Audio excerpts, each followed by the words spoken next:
Ngumalngal na naman guys si Pulong, ang anak ni Digong.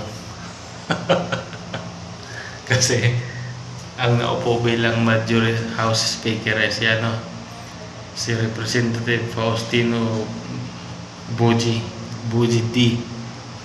Gumangaw na naman sa kasi kalyado ni BBM ang nanalo bilang speaker. Siyempre si BBM ang presidente, alam nang pipili sila ng kalyado ni Digong para maging speaker. Wala talagang utak tong mga Duterte na to. Anong gusto niya siyang gagawin ni Bongbong na House Speaker? Dahil siyempre yung tatay mo nung siyang naging presidente, siyempre kalyado rin yung ginawang speaker. Gusto mo ikaw ang gagawing speaker ni Bongbong Marcos, di parang kumuha si Bongbong Marcos ng bato at pinumpok sa ulo niya. Itong mga Duterte na to, nakaupo ng mga politiko pero mga walang utak to eh. Mas patalino pa yata ko dito. Ang mga utak nito hindi pang mayor at pang vice president, parang pang vlogger lang eh. Tingnan mo yung mga utak ng vlogger ng mga DDS. Ganito ang mga utak ng mga vlogger ng DDS. Hindi sila pang barangay lang yan sila.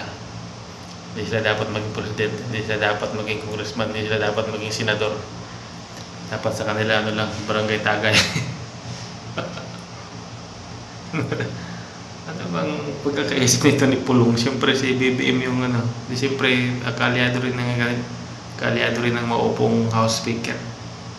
Anong gusto mo yung pamangkin mo kaya ikaw ang maupong speaker? Pero ulo ka ba? Gamitin mo yung mga utak mo Pulong para yung pangalan mo Pulong balay pabagay sa si Pulong ba si Lulong.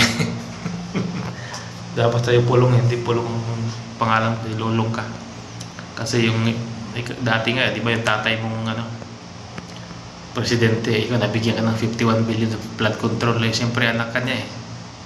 Unahin ka talaga niya para makakurakot ka ng malaki-laki. Tapos yung kanyang si Marcos ngayon na may speaker siya, siyempre ang kukunin niya yung kalyado, wala namang ikaw ang kukunin. Sampalin kaya kita ng kaliwat kanan Pulong.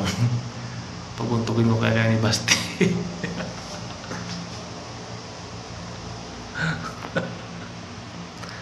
Pulong, gamitin mo yung utak mo Pulong kung ayaw mong kaltukan kita.